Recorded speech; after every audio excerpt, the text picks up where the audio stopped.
A teraz, drodzy słuchacze, lepiej usiądźcie, bo to, co miało miejsce dosłownie dzień przed kręceniem tego materiału, może być przełomowe w historii ludzkości. Słuchajcie do końca i zapoznajcie się z zeznaniami człowieka, który być może zmienił bieg historii.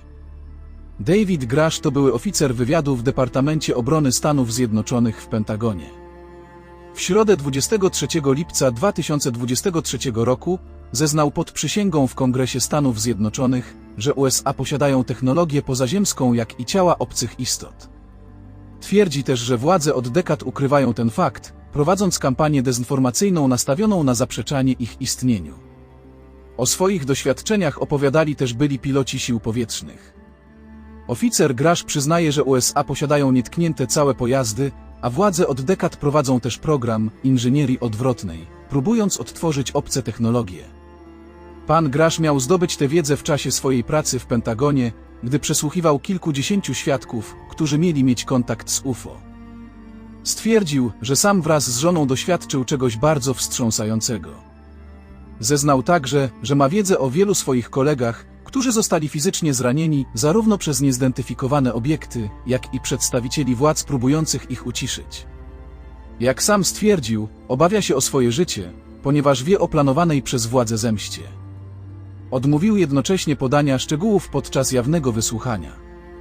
Stwierdził, że może je podać podczas zamkniętej sesji.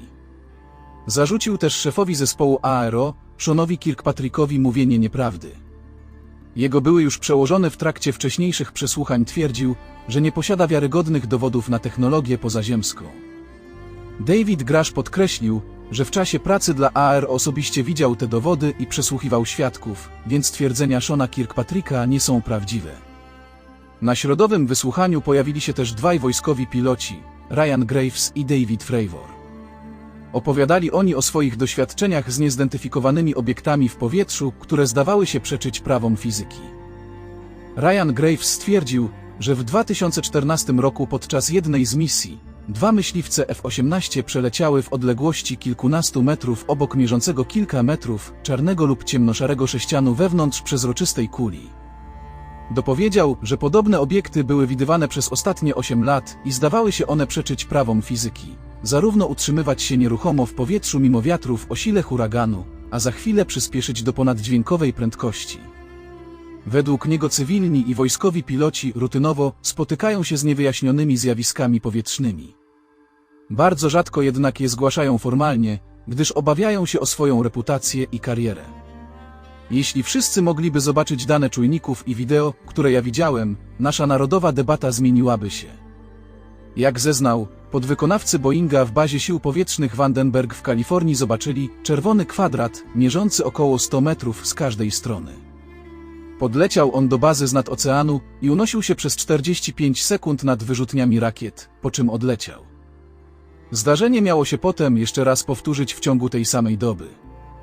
David Fravor, były pilot marynarki wojennej, opowiedział z kolei o swoim doświadczeniu z 2004 roku. Wtedy jako pilot F-18 zobaczył biały obiekt w kształcie cukierka Tic-Tac, który również zdawał się przeczyć prawom fizyki. Wideo z tego incydentu uchwycone też przez inne samoloty oraz dwa okręty uczestniczące w manewrach zostało już wcześniej ujawnione przez Pentagon. Były pilot stwierdził, że widział z odległości około 800 metrów biały obiekt, który w niezwykle szybki sposób wzniósł się z niskiego pułapu. Pokonał 60 mil w bardzo krótkim czasie i zniknął pilotom z pola widzenia. Zeznał też, że obiekt zdawał się zakłócać radary, lecz nie emitował żadnej smugi sugerującej znany napęd. Technologia, z którą mieliśmy do czynienia, była dużo lepsza, niż cokolwiek mieliśmy. Mówimy o czymś, co było w stanie wylecieć w kosmos, polecieć gdzieś i zejść w ciągu sekund, powiedział David Fravor. Podkreślił, że incydent nie został nigdy poddany śledztwu.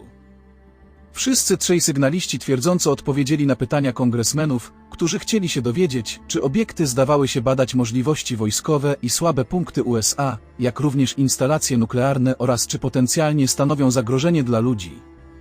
Sceptycznie odnieśli się jednak do możliwości, że nieznane obiekty należały do innych państw, gdyż ich możliwości zdawały się przeczyć prawom fizyki.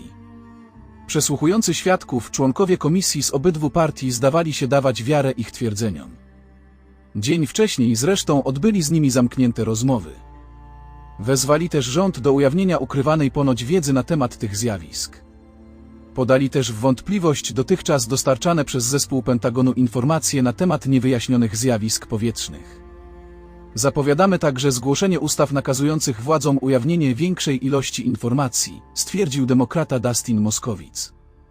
Grasz dodał, że Pentagon wie więcej na temat niewyjaśnionych zjawisk, niż publicznie deklaruje. Zacytował też stwierdzenie lidera demokratów Chucka Schumera, że Amerykanie mają prawo dowiedzieć się o technologiach nieznanego pochodzenia, pozaziemskiej inteligencji i niewyjaśnionych zjawiskach. Nie da się ukryć, że to, co miało właśnie miejsce, to kamień milowy w temacie istot pozaziemskich, które odwiedzały naszą planetę. Czekamy na rozwój wydarzeń, gdyż następne przesłuchanie już wkrótce. Jeżeli się podobało, to zachęcam do subskrybowania i rozpowszechniania tych filmów dalej.